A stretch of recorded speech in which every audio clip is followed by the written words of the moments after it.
Hello and welcome to World Talks on TVP World with me, Ashim Kumar. The EU-Mercosur trade deal faces new uncertainty after a narrow parliamentary vote to have it approved by the EU's Court of Justice. Joining us is Marek Tatała, he's CEO of the Economic Freedom Foundation, to assess the economic and political stakes of this decision. Welcome, TP. Well, thank you for taking the time. Good afternoon. So, I mean, this story goes on, doesn't it? I mean, it's taken 25 years for the EU to sign the Mercosur deal, and here we are facing another delay. Talk us through what happened. I think that the fact that it is taking us so long time to have this agreement is showing the strength of agricultural people in Europe. This is very strong, although very small interest group, and they are protesting. This is the main opposition to the trade deal, and many politicians, not only in Poland but in France, in other European Union countries, are thinking about this agricultural people. These are also voters, not only part of the So it's a political economy. decision. So it is political decision because all economic research that I know is showing that this trade agreement is beneficial for the European Union, for Mercosur countries, also for Poland. So there is no economic reason to oppose these deals. It can be also beneficial for agricultural sector in Poland. Explain that, please. I think the data is showing that, for example, Polish agricultural sector is one of the least efficient in the European Union. So this kind of stimulus can be a push for improvement of efficiency of Polish farmers. It can also push some deregulation of farming in the European Union. Farmers are complaining that they are overburdened by regulations that are in the EU and are not present in Argentina or Brazil. So maybe now EU should think what to do so that farmers are more happy with the conditions to have a level playing field. Yes, that's true. Although it is important to remember that according to this trade agreement and all other trade interactions of the European Union, every product that is coming to the European Union should fulfill the European Union standards, not only from Mercosur, but from Asia, from any other direction. Right, okay, so we think it's a political move here to refer it to the European Court of Justice, but what legally is the basis for this move? What European Parliament is complaining about is procedures that were somehow missed, but also the fact that this deal can affect green transition in Europe, some regulatory standards that are here. I think this is just the way to delay this trade agreement, and this delay is costly. Time is money, and as we started, negotiations started in 2000.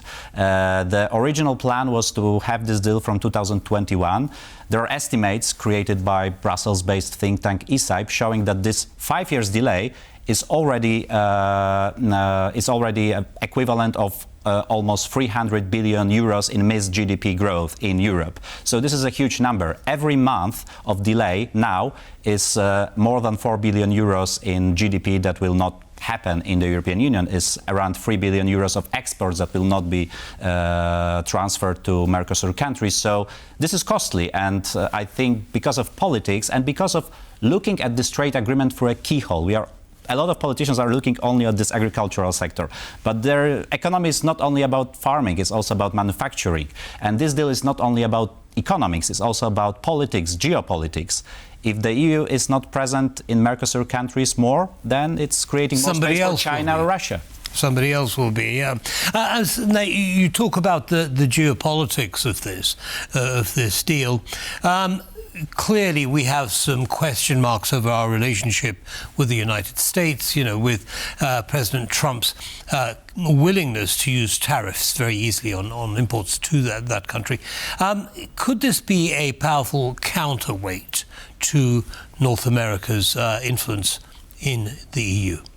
I think yes. I think it will also stimulate these countries to implement some of the European Union standards, for example, related to quality of production, to how they care towards animals. So this is important, and I think also that we should discuss even more trade agreements. Now there is discussion about trade agreement initiated with India.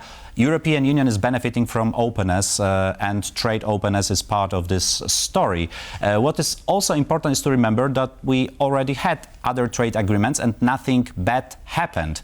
One example from Poland is the trade agreement with Canada. I remember protests here in Warsaw, and farmers had these slogans that Polish agriculture could die because of this trade agreement, and they are still there protesting against another trade agreement. Right. So a lot of trade deals, there is a lot of, people are threatened by small groups, but in the end, all economy is benefiting, and including the farmers. Including the farmers. Right. Now, while the court is considering its decision, can the agreement be put into place? Can it temporarily, at least, start to take effect?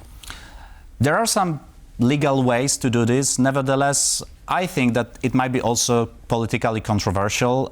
There is big political battle now, so maybe we should really wait and pay this cost. That 4 billion a month is a lot of money. But if we push temporary agreement, then this political disagreements will be even stronger. In Poland, there is also a story that this agreement is only about Germany, and we are so dependent on Germany in terms of our trade. So if Germans make more money, they will buy more Polish furnitures, car parts, and also food products. So I would say it's good to hear that Germany may improve their currently not very good economic situation. Right. So are you saying that it would be worth continuing or implementing this agreement even if it's temporary?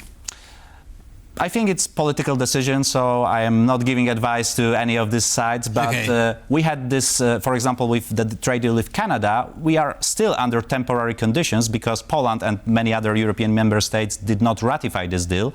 And I think it's the same story that we'll see here and probably with other trade deals because of political controversies that right. gathered around this. So perpetual temporary.